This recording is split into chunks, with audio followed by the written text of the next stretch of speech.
This map is just so campy.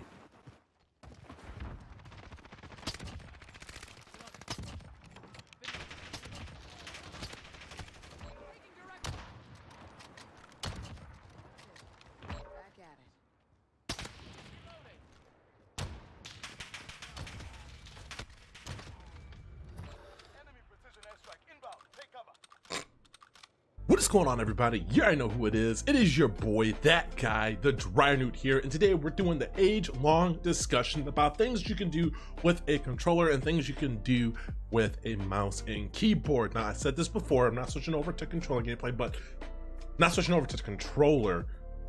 Wow, gameplay, what was that? Not switching over to controller. I'm a hybrid player. I play on both, and I'm going to be giving you guys the honest opinion about mouse and keyboard and controller. You guys know I've been on mouse and keyboard for the past year and a half, and for Call of Duty pretty much. And I'm here to say one is not better than the other. Okay, there's advantages with a mouse and keyboard, like looking around, pretty much just looking around and being able to flick onto targets. Now, you could do that with controller, but with controller, the movement is a little bit different. As you guys could see in the clips, all these were gotten from my live stream, by the way, twitch.tv/thedrynute. We're going to be streaming every morning at 9:30 Eastern Standard Time. So if you guys want to come over there and check me out, be sure to drop a follow over there. Also, be sure to drop a follow over on my Twitter. Let's see if we can get to 1,000 followers on Twitter. That'd be absolutely amazing. Start growing that out. But basically, on controller, you rely more on movement and placing. Okay, a mouse and keyboard, you rely a lot on flicks and just having decent aim and reaction time. Now, here's the thing. How do you become a good mouse and keyboard player or a good controller player? Because the play styles are two totally different play styles. When I'm playing with a controller, you guys can see my placement and my map awareness is at an all-time high when I'm playing on controller. When I'm playing on mouse and keyboard, you kind of just get into the habit of mindlessly rushing around, running around, and being able to hopefully rely on your aim. Not hopefully, but you're just relying on your aim a lot. And here's the thing, guys. Aiming is only half the battle. I'm going to be talking about this a lot in the video. Aiming is half the battle. If you are on controller, placement is key. If you're on mouse and keyboard, placement key. When it comes to aim assist literally helps you out a ton on controller. If any controller player says, well bro, like aim assist doesn't help me out, you are absolutely wrong. You are had a huge advantage when it comes to playing against mouse and keyboard players, because aim assist, and if you have good positioning, you're going to win 99% of those gunfights. Now, if you are on mouse and keyboard and you have good positioning, you're going to win 99% of your gunfights from controller players or versing controller players. Now, here's the thing. When you are on mouse and keyboard, you have to get into the habit of not rushing around and not challenging gunfights that you know you're not going to win. So many times I see people ego challenging on mouse and keyboard, and it's what's killing you, and you're like blaming the aim assist on why you're dying. That is not true. Your positioning was wrong, and a lot of times you got to know on mouse and keyboard how to back off of gunfights and have the advantage or turn the situation to your favor. There's a big difference between ego challenging someone off a heady that you're probably not going to win, or repositioning and challenging that same person from a different area, or just leave them alone. You don't have to rush in and get the gun, or rush in and challenge a stupid gunfight. That is the difference. Mouse and keyboard players, and I see this a lot when people are switching over from controller to mouse and keyboard, you run around mindlessly because, oh bro, I can flick everywhere. Guys, that's literally not what you want to do. Now, here's the advantage with me, okay? Going back playing controller, I really worked on my movement and positioning, because you rely heavily on movement and positioning because you're not able to flick around a lot.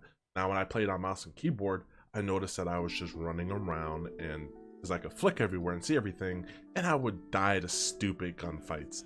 Guys, when you're playing on mouse and keyboard, or if you're playing on controller, like I said, A lot of people, like mouse and keyboard players, they blame aim assist because, you know, it's just so strong and I can't win that gunfight. If you're challenging a head-on gunfight, it is really difficult against a controller player because of aim assist to win that gunfight. You have to get the first couple of shots on because it's going to be harder for them to kill you while they are weak, okay?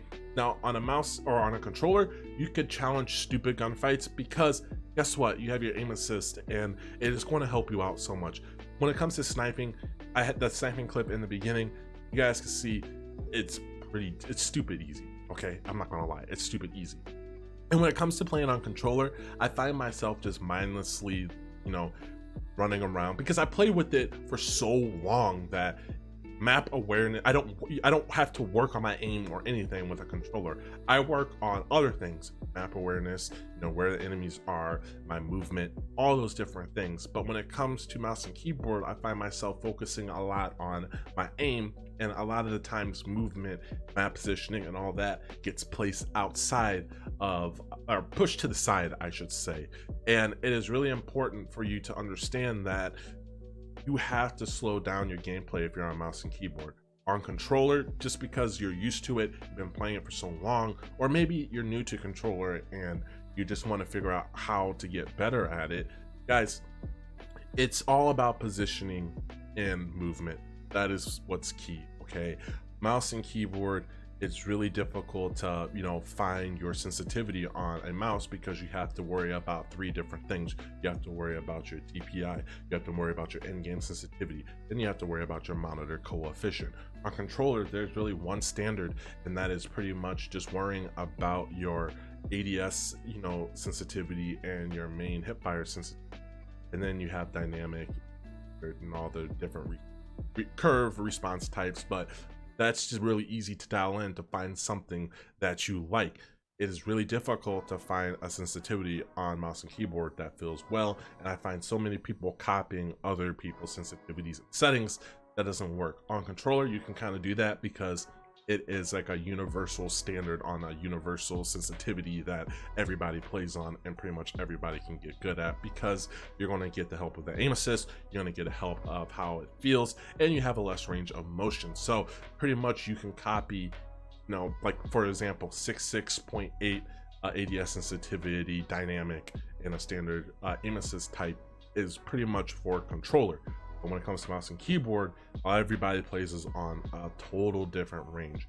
Controllers, you only have pretty much one standard controller that you use, and it's pretty much the same throughout. You have your Xbox controller or your PS4 controller, and you have your SCUF or Xbox Elite, but the shape of the controller and everything pretty much stays the same. The feel of the controller stays the same. Mouse and keyboard, you have 60% keyboards, you got 100% keyboards, you got different switches. With mice, don't even get me started on mice. There's so many different shapes and sizes, and it's more tailored to where you can find your optimal, you know, experience for you when it comes to equipment. And it's just a whole plethora of just equipment and stuff that pretty much you are going to have to figure out what is best for you. So when people say that controller is easier, that's not necessarily true. It's easier to get into, but it is easier to reach the skill ceiling. Okay, mouse and keyboard, the skill ceiling is infinite, and you can become better and better over time, not challenging stupid stuff. And you can pretty much do the same thing that you do on controller with mouse and keyboard. It just takes a lot longer and it's a lot harder to get into. But which one do I prefer and which one do I think is better over the other? I prefer both. If you guys play on controller and mouse and keyboard, switch it up. If you're not feeling it on mouse and keyboard and you're just struggling, you know, you can go switch to controller, have a good time. Or if you're struggling on controller, switch it up to mouse and keyboard, and, you know, pretty much become a hybrid player, because that's going to give you both sides of the spectrum. You're going to know when people are shooting at you, like when you play on controller, you're going to know when to back off gunfights. Vice versa, when it comes to mouse and keyboard and you're playing against a controller player, you're going to know when to back off of a gunfight, because you know their aim assist is going to kick in and you're going to have to back off, or otherwise you're just get shredded.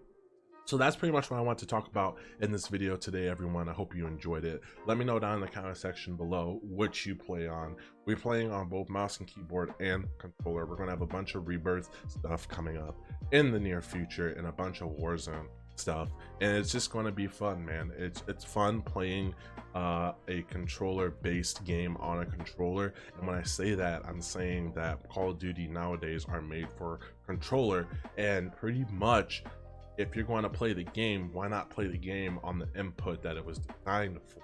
Okay, now it's not saying that you can't do it on mouse and keyboard, but Call of Duty's not designed for mouse and keyboard anymore. It's designed for controller players, and you really can't get mad when you say, oh, aim assist, I died to aim. Well, you know, that's just half the battle. Or lag spikes. There's just so many variables that you have to take in consideration when you are playing Call of Duty, which is primarily a controller game. One doesn't have the advantage over the other. They're both equal in my opinion, and this is my unbiased opinion. And a lot of people are going to say, well, you can beam easier long range with a mouse and keyboard. Not true. You can beam pretty easily with a controller. It's pretty much the same. It's just what you're most comfortable with. Like I said, I've been playing controller for the past 12 years, and that's what I'm comfortable. Mouse and keyboard is a whole new area. I've been on it for a year and a half. I'm still improving, and I'm comfortable, semi-comfortable with mouse and keyboard right now, but it is still, you know, kind of foreign, if that makes sense. I find myself just pushing because when I don't need to push. Overall, becoming a smarter player. You watch people like Nate Gibson, Huskers, they are really, really smart players, and that's how they're able to do so well against controller players.